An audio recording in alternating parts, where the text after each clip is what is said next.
One night in August 2016, Kyoya was on a bus heading to his parents' house. Since he could not sleep, he pulled out his phone and started watching an official stream from Succeed Soft. During the stream, Succeed Soft announced the launch of a new game. Kyoya was surprised to learn that the scenario for the game was written by Koego Kyuichi, the theme song was performed by Nana, and the character designs were created by Akishi Mashino. The three of them were known as stars of the Platinum Generation.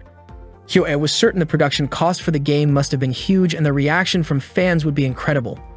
Kyoya had always loved games, anime, and light novels, and he had dreamed of working in that industry. In the past, he quit his office job and joined a Bisujo game development company, but the reality was far harsher than he had imagined. The games they made did not sell, and the company eventually shut down. By the next morning, the bus reached its destination. Kyoya got off and continued his trip on foot. At 28 years old, he was still single and broke. He had lost his job and could not pay his rent, so he used the little money he had left to buy a ticket to his parents' home. After arriving, he immediately lay down in his old room. At that time, he had no job and had tried many different roles, from directing to video editing, image editing, art assistance, sub-scenario writing, and even logo design, but none of them had led anywhere. While browsing through Aki's character designs on his phone, Kyoya admired how amazing they looked. Suddenly, he received a call from his younger sister, Miyoko. She said she had found something while going through his old belongings, an acceptance letter from an art school. She told him she would bring it over. The discovery brought back memories of the time when Kyoya had been unsure about which school to choose. He once had the chance to pick between an economics program at a regular school and a visual arts program at an art school. His admiration for creators had pushed him to take the art school entrance exam just for the experience, and he actually passed. However, he never enrolled because he lacked confidence in becoming a creator. Kyoya could not help but imagine what might have happened if he had chosen the art school back then. The Platinum Generation members were all around his age, so if he had attended that school, he might have become someone like them. He even wondered if it would ever be possible to return to that time. As Kyoya drifted to sleep, Miyoko's voice woke him up. She handed him the letter and left. At that moment, Kyoya realized he could never go back to the past. All he could do was start searching for a job again. One night in September 2016, Kyoya was walking through the city after receiving yet another rejection message from a company he had applied to. His situation felt painfully unlucky. While crossing a bridge, he noticed a girl standing alone. She looked lonely, and when she began taking off her shoes, Kyoya panicked. Thinking she might be in danger, he shouted and ran toward her, pulling her back to safety. Later that night, they talked at a cafe. The girl introduced herself as Eiko. Kyoya apologized repeatedly, explaining that he thought she might have been trying to harm herself. Eiko was surprised and asked if she had really looked like someone with that intention. Feeling awkward, Kyoya admitted that she simply seemed lonely. Eiko eventually shared that she was dealing with a serious problem at work. One of her staff members had suddenly left during a critical time. It turned out that Eiko worked at a game development company and was searching for someone who could handle direction, image, and video editing and had general knowledge of web development. Kyoya said he might be able to help with those tasks. After a brief conversation, Eiko asked him to come to her office the next day. The following morning, Kyoya went to the address Eiko had given him. He was stunned when he arrived and saw that it was the headquarters of Succeed Soft. He lightly slapped his own cheeks to motivate himself, realizing this could be the chance of a lifetime. He then walked toward the building of Development Group 2. Inside, Kyoya met Eiko again. She greeted him warmly and introduced herself formally as the leader of Succeed Soft's second development group. Kyoya greeted her politely and could not hide his amazement. Even though Eiko might be younger than him, she was already leading a team, a remarkable achievement compared to where he was in life. Eiko explained what his work would involve and led him to the materials room, a space used to store reference items for new projects. The room was messy because of a shortage of staff. She told Kyoya that his first assignment was to organize the entire room.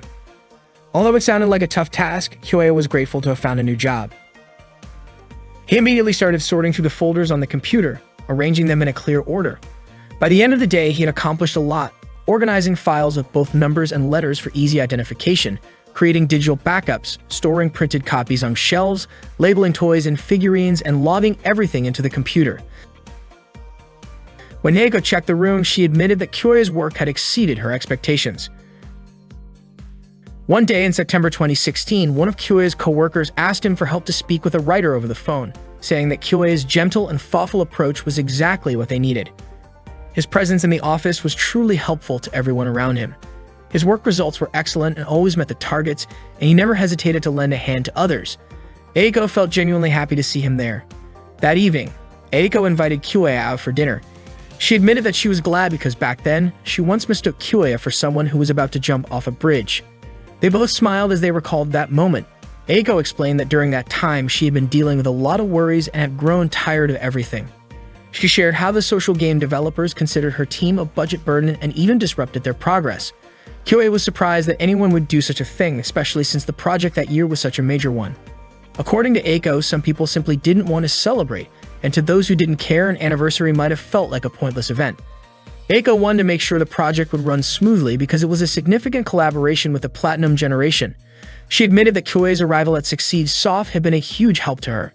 Kyoya told her that the project was very special to him as well. When Eiko noticed the wallpaper on Kyoya's phone, she immediately understood how much he admired the art of Akishima Sino. Eiko expressed her hope that Kyoya could become a permanent employee. According to his contract, after 6 months of work, he would be eligible for a full-time position. She also believed that Kyoya must be eager to meet the members of the Platinum Generation someday. One day in November 2016, while Kyoya was working, he overheard his co-workers talking about a delayed script. Suddenly, Eiko gathered all the employees to announce that the Platinum Project had been frozen by a decision from the board of directors. Shocked, Kyoya asked why such a thing had happened. Eiko apologized, saying there was little she could do. The staff members were deeply disappointed. All their hard work seemed to have been in vain, and many of them felt uncertain about the future of their team. Kyoya was stunned. Once again, he found himself facing another failure. He lowered his head in despair and accidentally dropped some documents on his desk. That night, Kyoya went back home with a heavy heart. His team had been disbanded, and his employment contract was canceled. Sitting alone in his room, he questioned what exactly had gone wrong with his life. His eyes wandered to a letter of acceptance from an art school, and he began to wonder what might have happened if he had chosen to attend that school instead. Perhaps he could have poured his heart into creating, thinking, and making something new. Perhaps he could have met the Platinum Generation, worked alongside them, and inspired each other. Frustrated, Kyoya threw the letter into the trash and cried, realizing it was all too late. Eventually, he fell asleep, only to wake up to the sound of Miyoko calling his name. When he opened his eyes, he thought Miyoko was just cosplaying, since she was wearing a high school uniform, even though she should have already graduated. Miyoko asked what he wanted to eat for the celebration. Kyoya was confused and had no idea what celebration she was talking about. Miyoko explained that he had looked so happy earlier when he was accepted into Umaka Art School. Kyoya, bewildered, replied that it had been 10 years since that happened. Miyoko, of course, didn't understand what he meant. Looking around his room, Kyoya noticed something strange. His bookshelf only had 7 volumes of Zero no Tsukaima, and several other books like Haganai, Asterisk, and No Game, No Life were missing. He also wondered why he still had a CRT monitor that he should have thrown away long ago. There was even a PlayStation 2 instead of a PlayStation 3. To his surprise, his smartphone had turned into an old flip phone. When he finally looked at the calendar, Kyoya realized that he was somehow back in the year 2006. For someone who always believed that time could never go backward and that life offered no second chances, it was shocking to find himself in the very past he had once wished to revisit, now with the possibility of making things right. Kyoya found himself back in the year 2006, and he decided to enroll at Umaka School of Arts. In April of that year, he officially began his classes there. Kyoya had no idea why this had happened to him. What he did know was that he had traveled 10 years into the past, returning to the exact moment when he was supposed to choose a university. Instead of dwelling on how strange the world could be, he chose to focus on shaping his own future. That day, Kyoya walked toward the place where he would be living during college. Carrying only the essentials, he set out to find his new residence. In his previous life, he had taken a safer, more conventional path because he doubted his own potential. That choice had led to many bitter experiences, so this time he decided to enroll in an art school to pursue the chance of a different outcome. Later that day, Kyoya arrived at the shared house called Kiriyami, which would now be his home. Before long, his belongings were delivered. He immediately began unpacking and organizing his room. After a while, exhaustion set in, and he decided to leave the rest for tomorrow. Taking a break, Kyoya grabbed a bottle of yogurt and drank it. He remembered his father's advice to eat more fermented foods like those containing lactic acid or natto because meals prepared while living alone might not always be balanced. While unpacking, Kyoya thought that becoming an art student might give him the chance to work with talented creators like Shino Akishima, Kyuichi Kawago, and Nana. Eventually, fatigue caught up with him and he fell into a deep sleep. Suddenly, he heard someone calling his name. Kyoei opened his eyes and was startled to see the president from his old workplace standing before him. The president urged him to wake up and reminded him that the Seiki Puriketsu project wasn't finished yet. Before he could process what was happening, debt collectors appeared and surrounded him. Confused, Kyoei thought it was all a misunderstanding. It turned out to be part of a film shoot. The president told him to run, saying that life was like filmmaking, where a second take could change everything. He encouraged Kyoei to chase after his bright future. In this second take, Kyoei sprinted toward the light, determined not to let his life end without trying again. Kyoei then woke up once more. As he opened his eyes, he saw a girl sleeping beside him. The scene felt oddly similar to a visual novel he had once worked on. At first, he thought he was still dreaming, but shock quickly set in, and he sat up abruptly. The girl slowly woke up too, rubbing her eyes. Kyoei stared at the cute stranger as she moved closer, surprising him. She was simply thirsty and reached for his yogurt without hesitation, enjoying it with delight. Curious, Kyoei asked who she was. The girl began to introduce herself, but before she could finish, she accidentally slipped and fell onto him. The noise startled the other residents of the house, and they rushed to check the source of the commotion. When they opened Kyoei's door, they were stunned to see the position the two were in. Kyoei quickly tried to explain the situation.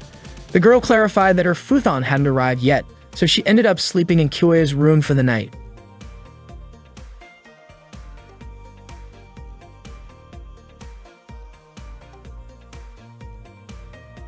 The four residents of the Kitayama house introduced themselves to each other in the living room. Kogure Nanako was the first to speak, sharing that she came from Shiga Prefecture. Kyoei guessed that Nanako was probably popular and had a slightly flashy gyaro vibe. The guy sitting next to Nanako joked about whether Kogure sounded like the name of a crime family. Feeling offended, Nanako immediately punched him lightly in protest. The guy then introduced himself as Rokuanji Tsurayuki, and Nanako commented that the surname Tsurayuki sounded pretty cool. After that, Kyoei introduced himself. Nanako then asked Kyoei to explain what had happened since yesterday. Kyoei told them that everything was just a series of unfortunate coincidences. Tsurayuki was surprised that Kyoei had ended up sleeping next to a girl he had just met by pure accident. Nanako didn't believe the story so easily and playfully threw a pillow at Kyoei. The girl who had shared the room with Kyoei then introduced herself. Her name was Shino Aki, and she was from Fukuoka. Tsurayuki pointed out that the name Shino Aki sounded more like a boy's name. Aki explained that Shino was her family name while Aki was her given name, but Kyoei and the others ended up calling her by the nickname Shinoaki instead. Kyoei, Aki, Tsurayuki, and Nanako would now be living together in the Kitayama house. Kyoei and Aki shared the second floor, while Tsurayuki and Nanako stayed on the first floor. They divided household chores for the week, and that day it was Kyoei's turn to cook. While preparing the meal, Kyoei kept glancing at Aki and Nanako as they chatted, thinking to himself that both of them were incredibly cute. He remembered the incident from the day before and told himself he needed to be more careful to avoid any misunderstandings. That morning, Kyoei left the house with his three friends. They all turned out to be in the visual arts department. Nanako was surprised when she learned that the area they were walking through was part of Osaka, since it looked more rural compared to where she came from. It turned out to be a border area, and there had even been recent warnings about snakes. Nanako seemed uneasy at the mention of snakes, but according to Tsurayuki, there was something even more intimidating than snakes. The Unaka Art Landmark, a hill dedicated to art installations. When they finally reached the visual arts classroom, they saw that quite a lot of students had gathered there. Everyone found their assigned seats, and Kyoei and his friends split up to locate their numbers. Not long after, a muscular guy arrived and sat next to Kyoei. He introduced himself as Genkiro and looked genuinely excited to have joined the art school. Kyoei greeted him, and they started talking. Genkiro asked if Kyoei played any sports, but Kyoei admitted that he only watched baseball on TV. Genkiro began sharing stories about baseball players of that era and asked Kyoei which player he liked the most.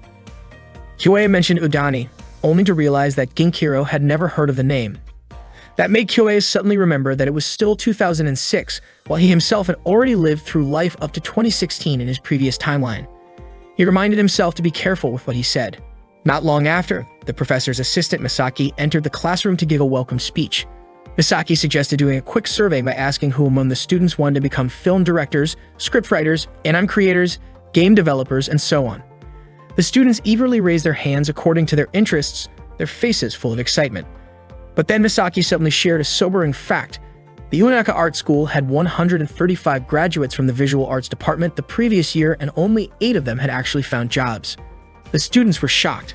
Nanako guessed the number might have been around 42, but the reality was far lower, even though it was still more than the year before. Misaki explained that everyone first needed to meet their basic living needs, which required money. Games, anime, and films were forms of entertainment, and people only considered them important once their basic needs were fulfilled, which meant those industries had a lower priority. Misaki added that people entering these creative fields often walk a fine line between eccentricity and foolishness. However, if that foolishness could reach a level so extreme that no one else could replicate it, it could become something valuable. And that was exactly what Misaki hoped to see from them. If they were going to be bold, they had to take it to a level that others couldn't reach. After class ended, Kyoei reflected on what Misaki had said. It seemed that their chosen path would not be easy. He realized that the film, anime, and game industries were narrow fields where only a few names could truly rise to fame. Even those known as the Platinum Generation did not all end up shining brightly. Having already experienced the future once, Kyoei understood this reality well. There was no point in feeling discouraged so early, so he reassured himself to keep moving forward. As he was about to leave the classroom, Kyoei noticed a student ID card that had fallen out of a girl's bag. He picked it up and returned it to her, only to be stunned when he saw that it belonged to Eiko, the team leader from Succeed Soft. Without thinking, Kyoei accidentally called her leader. Eiko looked puzzled since she wasn't part of any club at school. Kyoei quickly apologized and handed her the card.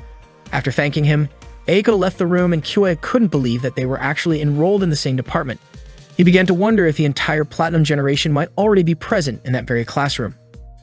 After that, the visual arts class began, but Kyoei and his friends didn't start making a film right away. They first spent time observing the senior students and learning everything they could about filmmaking. Once the observation session ended, Kyoei quickly headed to his next class. On the way, he happened to see Eiko managing a film production. Kyoei wasn't surprised at all to see her in the spotlight, and he silently admired her skills. Later, while attending a screenwriting theory class, Kyoei began to worry about whether he could ever reach the level of the so-called Platinum Generation. During a lecture, Sorayuki fell asleep, clearly exhausted from working late the night before. Kyoei tried to wake him, but it was obvious that Sorayuki was still tired. Meanwhile, Nanako and Aki looked relaxed, almost unmotivated, which oddly enough gave Kyoei a sense of relief. He thought that if everyone around him were as intense and driven as Eiko, he might feel overwhelmed in class. At that moment, the professor explained that there are 10 key elements to consider when writing a script. However, he only listed 8 of them and then asked the students to identify the remaining 2. Eriko eagerly raised her hand and answered that one of the missing elements was complication, which refers to unexpected developments in the story that often lead to setbacks for the protagonist. She explained that a perfect main character wouldn't be interesting without flaws, and by introducing complications, a story naturally creates more drama. The professor praised her response and asked her to provide the final element. Instead of answering again, Eiko playfully called on Sorayuki, who was still half asleep, to give the last one. The professor chuckled, calling Eiko both clever and a little mischievous. The professor then turned to Sorayuki, asking him to share his answer. Still waking up, Sorayuki received a quiet hint from Kyoei that the professor wanted the final element. After thinking for a moment, Sorayuki replied that it was the role of the antagonist. He explained that the enemy of the protagonist could be a person or an organization, and among the 10 elements, this one is especially important for maintaining tension until the story reaches its climax. The professor praised his answer and remarked that Sorayuki's insight was impressively complex. Sorayuki thanked him, while his classmates were surprised that he had come up with such a sharp response. Seeing this, Kyoei realized he couldn't afford to relax as much as he had previously thought. During the lunch break, Kyoei sat with Sorayuki, Nanako, and Aki in the cafeteria, chatting about the class. Everyone was impressed by Sorayuki's answer, but he humbly said that he had only repeated something he had read in a book. Nanako admitted she didn't expect the usually intimidating professor to praise him. Sorayuki joked that the professor was probably just being kind to the new students. He then invited Nanako to join him for the third period visual arts theory class, and the two of them left together. After they were gone, Aki commented that Sorayuki was amazing, while she herself didn't feel confident in any particular specialty, which made it harder for her to keep up. Kyoei admitted he felt the same way.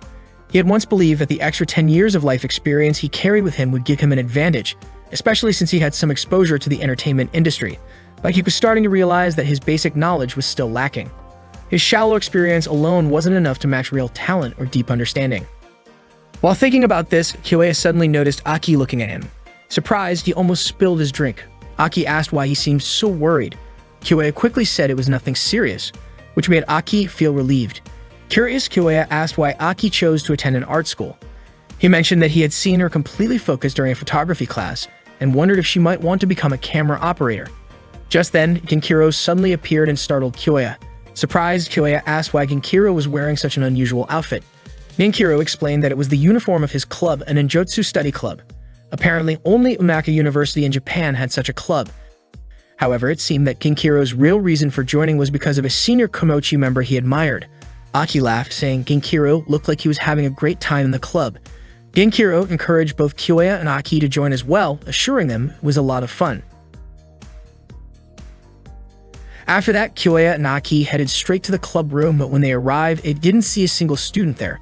A few moments later, two senior members called out to them from upstairs and invited Kyoya and Aki to join their club activity. Everyone was holding a welcome party for the new students of 2006, celebrating together with a cheerful toast. Kyoya looked a bit worried, wondering if it was really okay for them to join even though they had decided to become members of the club. According to Aki, it was fine since the seniors hadn't asked them about that at all. They all enjoyed the late afternoon atmosphere, having fun together until the sun began to set. While Kyoya was about to start a conversation with Aki, Sayori unexpectedly fell asleep on his shoulder. Kyoya couldn't help but smile as he looked at her. Later that night, Kyoya carried Aki on his back as they walked home. Halfway through the walk, Aki woke up. She apologized for troubling him, but Kyoya assured her it was no problem. He understood that she was exhausted since they had been busy ever since the entrance ceremony. Aki commented that Kyoya was surprisingly dependable, even admitting that she was a little surprised they were actually the same age. To her, Kyoya seemed to care about everyone and remained calm for someone who was just 20, though at times he looked tired from thinking too much. Aki mentioned that during lunch earlier, Kyoya appeared very worried, but he still insisted that he wasn't seriously overthinking anything. Aki playfully pinched Kyoya's cheek and encouraged him to tell the truth so he could feel better. Kyoya finally admitted that when he saw Tsurayuki confidently answering questions in class, he felt like he couldn't do anything. It wasn't just Tsurayuki. Everyone around him seemed to have their own special strengths. His concern came from feeling as if he had no unique talent at all. Aki, however, didn't see it that way. She told him she actually thought he could do many things. Kyoya could cook for himself, do laundry, and take out the trash properly. He was even good at making plans and sticking to them. Aki confessed that she couldn't do any of those things and felt envious of people who could. She believes Tsurayuki probably felt the same way too, and she was sure there were things about Kyoya that others would envy. According to Aki, people who feel like they can't do anything often work hard to find something they can do. She was certain that the people Kyoya thought were amazing probably had their own worries as well. Aki gently patted Kyoya's head, and he thanked her for listening to his thoughts. Aki then admitted that she also needed to keep working hard. Hearing this made Kyoya think more seriously about what he himself could accomplish. When they finally arrived home, they noticed that Nanako and Tsurayuki weren't there, most likely because they were still working. Aki headed straight to her room to sleep, while Kyoya, feeling very tired, wanted to go to bed as well. He suddenly remembered that he forgot to return Aki's bag, so he went to her room to give it back. When he entered, he was surprised to see Aki working on a character design sketch. That was when Kyoya realized that Aki was actually Akishima Shino, someone who would later become part of the future Platinum generation. He recalled Aki's earlier words about how people who feel like they can't do anything will try hard to find what they can do, and he understood that this was exactly what Aki was doing. At that moment, Kyoya thought deeply about how he needed to discover something he truly wanted to do and something he could pursue with his own effort.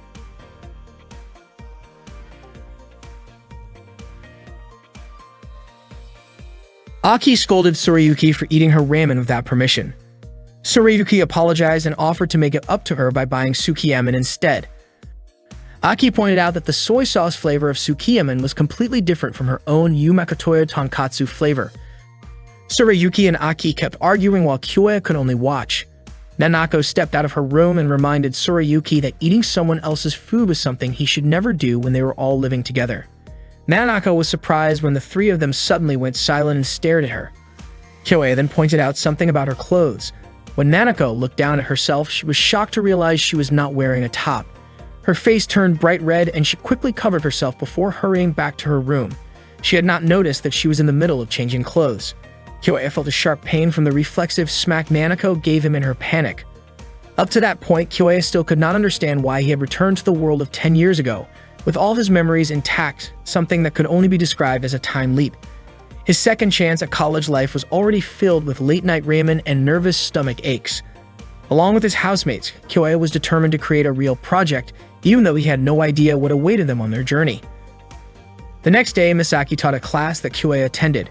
She explained the 4 key elements of making a film and asked the students to form groups of 4 so that each person could handle one part of the project. Their assignment was to create a short film lasting 3 minutes, which would then be screened for the class. Nanako was surprised that it meant everyone would watch their work, while Aki was excited and wanted them to make something impressive. The theme of the project was time. After class, Kyoya and Sorayuki played baseball on the field while discussing their plan. Sorayuki suggested naming their team Kitayama. Kyoya divided the roles. Sorayuki would handle directing, Aki would take the technical side, Nanako would manage execution, and Kyoya himself would oversee production. Sorayuki wanted to write the script but admitted he was not interested in the on-site work. Later that day, Kyoya and Nanako went to their part-time jobs, surprised to find out they worked at the same place. Nanako mentioned that the manager gave her a strange look because she and Kyoya shared the same address. Curious, Kyoya asked why Nanako had chosen an art university and what she wanted to do there. Nanako said she had no special reason, and that maybe she had simply grown tired of Lake Biwa. She shared how, back in grade school, she once believed Lake Biwa was the ocean because of how enormous it looked. She was sure Kyoya might have thought the same if he had seen it.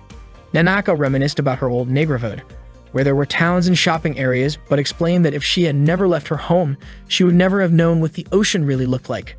Time passed without her realizing it, and before she knew it, she had arrived in a completely new place. She admitted it felt like she was still searching for her identity. Hearing this, Kyoya remembered experiencing something similar himself. While Kyoya was about to place a drink on the wrong shelf, Nanako reached up to help him put it on the top rack. As she leaned forward, she accidentally bumped into him. She quickly apologized and asked him to hold still for a moment while she finished arranging the drinks. Kyoya stayed calm, silently reminding himself that even though he looked like a young college student again, his mind was still that of a 28-year-old adult. He thanked Nanako for her help, and they soon finished their shift. The next day, Kyoya met with Misaki to submit the names and roles of his team members, though he admitted that he still had no idea what their project would be about. Misaki encouraged him by saying that inspiration could come from anywhere and asked if anything interesting had happened to him lately that he could use. Kyoya recalled the moment when Nanako had stepped out of her room while changing in the awkward accident at work.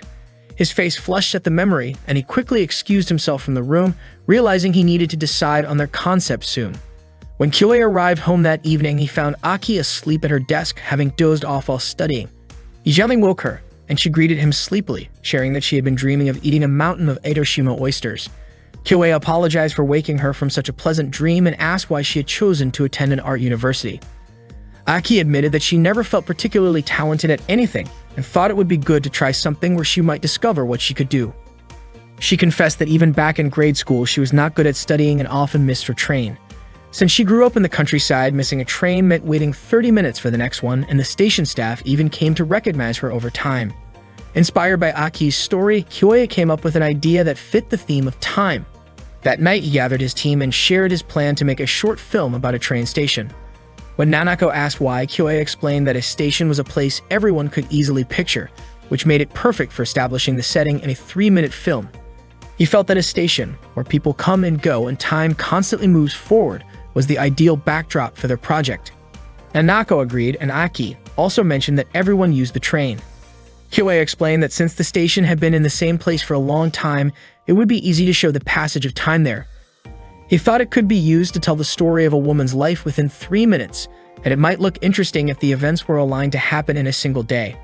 Nanako liked the idea because she thought it was really good, and Aki was excited to see how it would turn out. However, Sorayuki asked for 30 minutes to think about it first. Sorayuki went to his room, leaving Aki confused about what was bothering him. After a while, Sorayuki came out carrying a plot outline based on Kyoya's earlier explanation. Kyoya looked happy after reading it. Aki praised Sorayuki for being able to create a plot so quickly.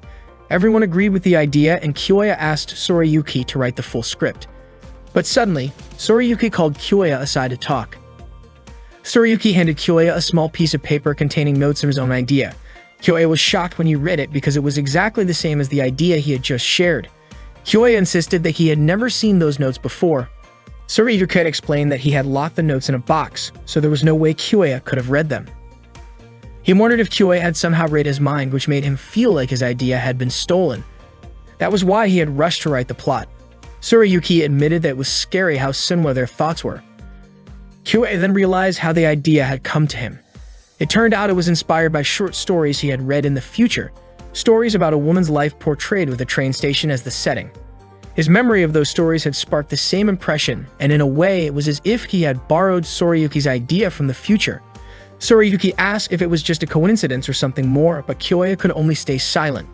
Sorayuki smiled and said it was impossible anyway, then apologized, thinking it must have been pure coincidence.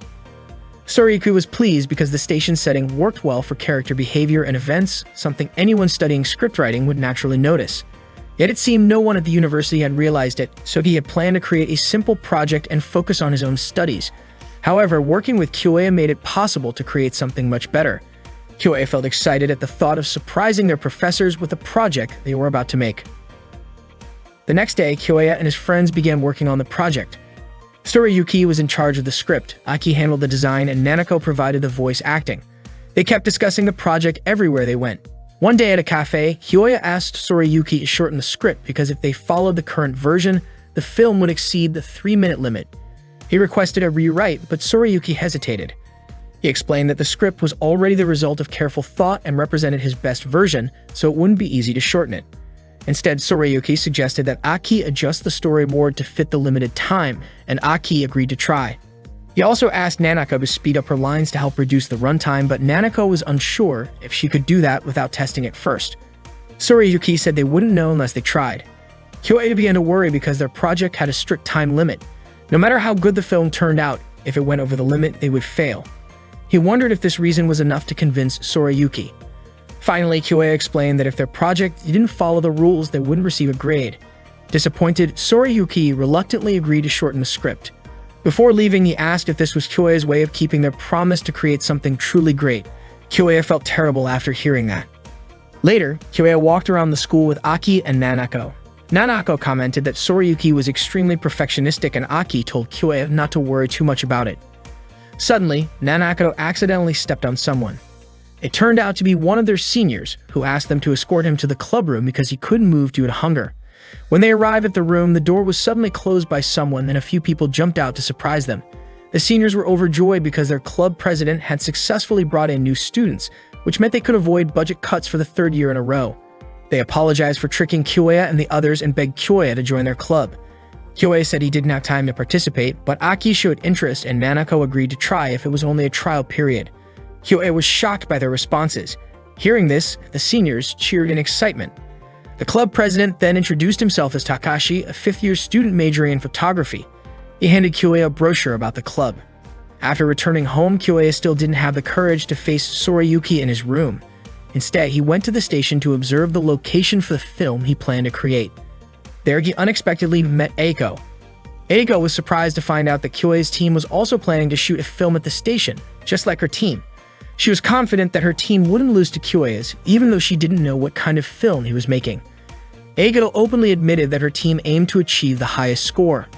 Not wanting to be underestimated, Eiko asked about his film's concept, the key elements, and how his team planned to use their 3-minute time limit. Since Kyoya was part of the production team, she felt he should be able to explain those details. Eiko reminded him not to take filmmaking lightly. After that conversation, Kyoya went to meet Misaki to submit the application form for his team's film project. Misaki immediately stamped the form and mentioned that she understood the kind of worries the production side usually faced. She had even heard about the arguments within Kyoya's team. Misaki then showed him a script from a previous project that had gained a lot of attention and even seemed like it could win awards. However, despite the initial excitement, the film's reputation ended up being poor. The director and cast apparently acted without proper coordination. The runtime was too long and the pacing was ruined, wasting the strength of the story. Misaki explained that a script is not a finished product, and when a project is still at the script stage, it doesn't mean it's doomed to fail. The real danger comes when the production side gives up. That's when a project truly collapses. Just like Eiko had said earlier, Kyoya needed to take the process of filmmaking seriously. Misaki also reminded him that everyone involved in creating a film is a creator, so there's no hierarchy of importance. Kyoya thanked Misaki and headed home. On the way, he realized that time might feel limitless, but nothing would ever change unless he took action. He immediately went to see Sorayuki and apologized, asking if they could talk things over once more. Sorayuki told him to do as he wished since the issue was already in the past. But Kyoya insisted that nothing had truly started yet. He agreed with Sorayuki's earlier words that they were only about to begin filming and editing, and he wanted to discuss everything again. Concerns about the runtime could be dealt with later. Hearing this, Sorayuki smiled and regained his motivation. Aki and Nanako felt relieved to see the two of them reconcile. The next day, the 4 of them went to the station to start shooting their video. However, something unexpected happened. The camera that Sorayuki had borrowed turned out not to be a video camera. Sorayuki was shocked to realize this mistake. Someone suggested finding another camera, but Kyoya rejected the idea because it would take too much time. Tsurayuki felt guilty, and Aki pointed out that there seemed to be no other option. Hearing that phrase, Kyoya was struck by how often he had said something similar in the past. Words he had regretted for the last 10 years of his life. But now he had a second chance. He realized he had a choice. Either keep making excuses and achieve nothing, or keep moving forward for the next 10 years. Kyoya declared that they were not out of options.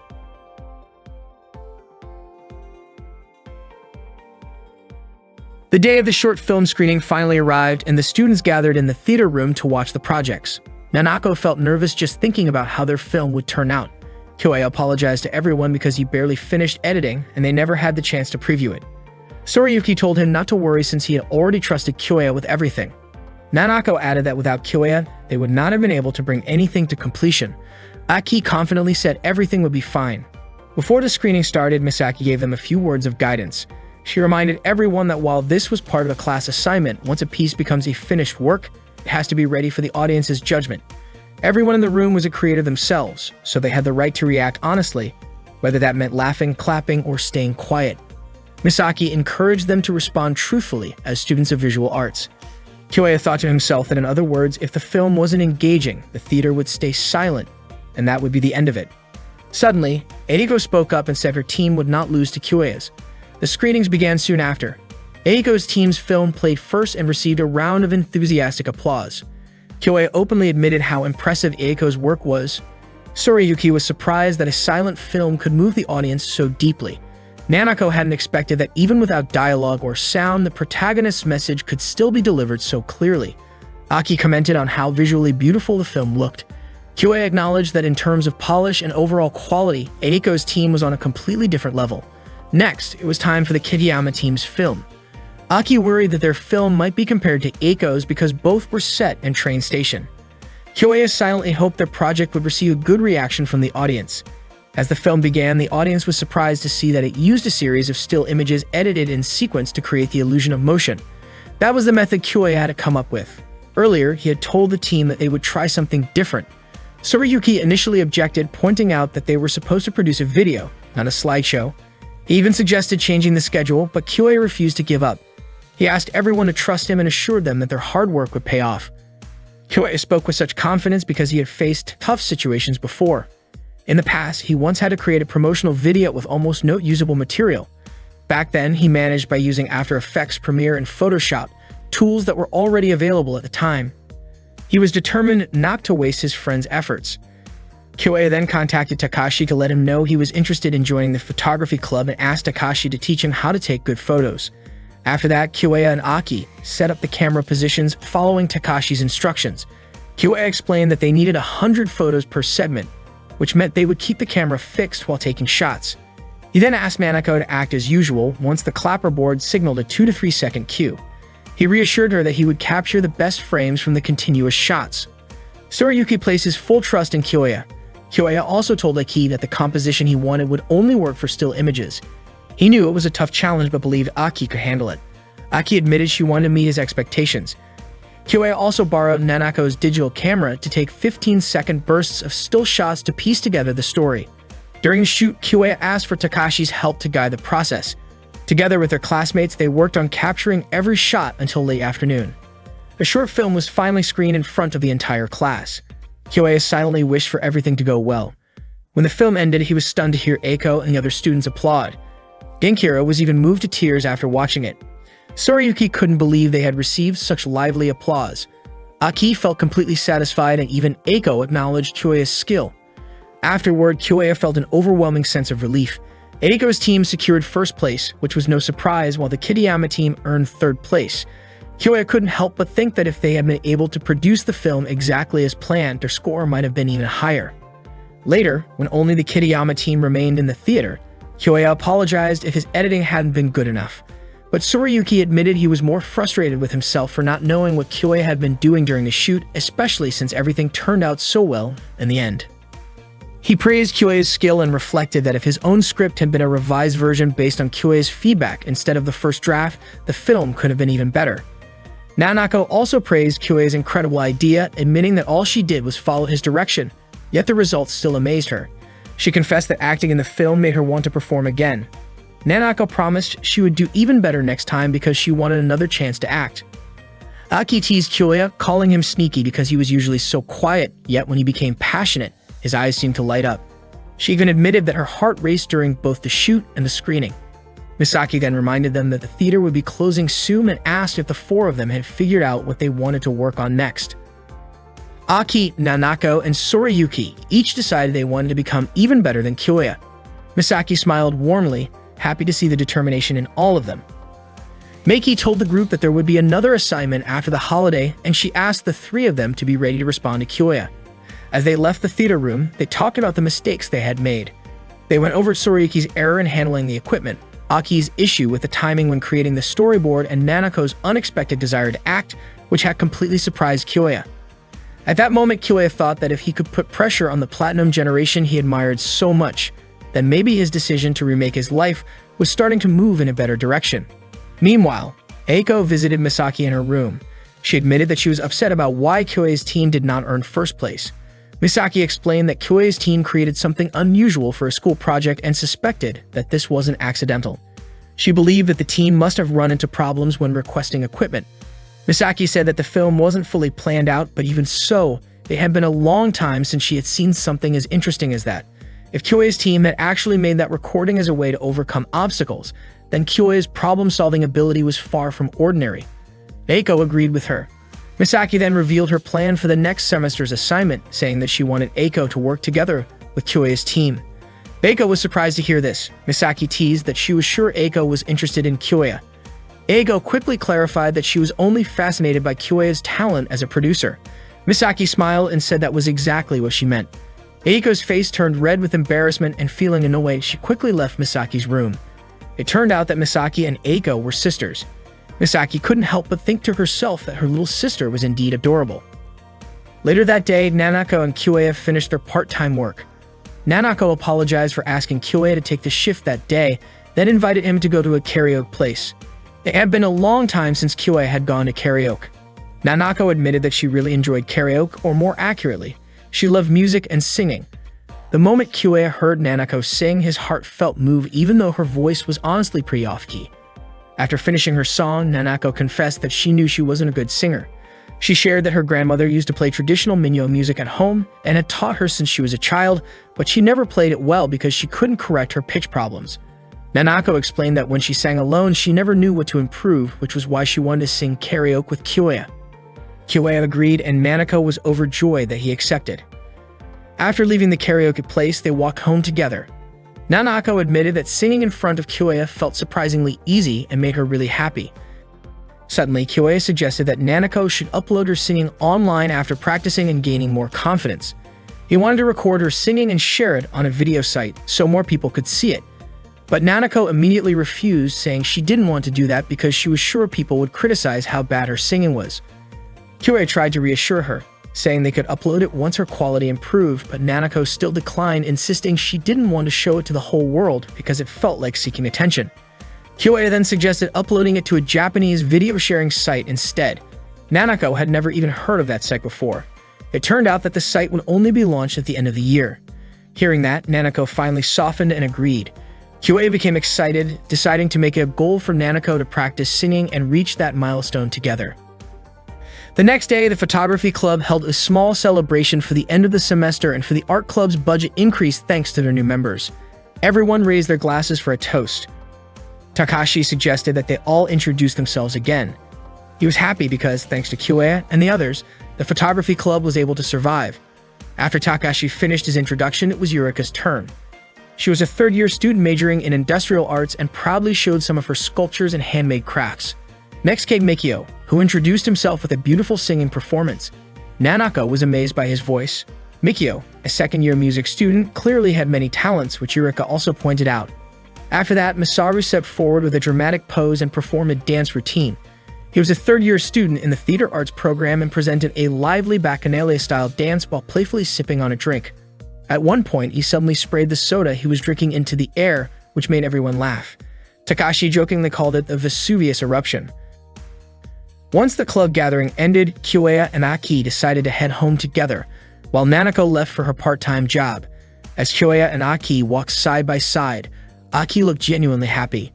She shared how much she enjoyed spending time with Takashi and the others. Kyoya agreed, saying that the group might seem eccentric, but they were also incredibly talented. Out of nowhere, Aki brought up something more personal. She admitted that she knew Kyoya had once seen her drawing in her room. She explained that she usually kept that a secret, but that day she had forgotten to lock her door. Kyoya immediately apologized, saying he shouldn't have looked, but Aki reassured him that it was fine. She then confessed that she often felt like she couldn't do anything as well as the others. She struggled with everyday tasks, wasn't great at schoolwork, and wasn't athletic either. The only thing she truly loved was drawing. Unfortunately, it never seemed to lead anywhere. Aki shared that even though she had won some awards, she believed that wasn't enough to make a living. That was why she decided to study visual arts, hoping it might help her find work in television someday. She admitted that she had always been too nervous to join the art club. Drawing was something she loved, but she couldn't fully enjoy it because of her lack of confidence, so she kept it hidden. Aki revealed that she secretly wished her eyes could shine with the same determination she saw in Kyoya's, but she felt like that would never happen. Because of that, she was starting to think it might be easier to give up on drawing altogether. Kyoya immediately protested, his voice firm and filled with emotion. He begged her not to quit, saying he didn't want her to stop drawing under any circumstances. Aki was surprised by how strongly he reacted. Kyoya then shared something heartfelt. In the life he lived before he came back to this timeline, he had always used Aki's artwork as the wallpaper on his phone because her drawings were a constant source of comfort for him. He told her how much he genuinely loved her art. Hearing those words moved Aki deeply. She remembered the time on set when Kyoya told her that only she could create a certain piece of work, which was why he asked her to do it. Overwhelmed with happiness, Aki wrapped her arms around him in a warm hug. Her heart was racing as she confessed how much his words meant to her. She never imagined someone would see her that way. Aki then said she had already made up her mind. Her goal from that day forward was to keep learning and to draw a world that she wanted Kyoya to see. When Aki asked if Kyoya also had a goal, he smiled and said that he did, but he wasn't ready to tell her yet. Aki smiled back, promising that she would work hard until the day he was willing to share it with her. In truth, one of Kyoya's personal goals was to hear Aki say those very words 10 years in the future. And with that moment, the remake of Kyoya's life had only just begun.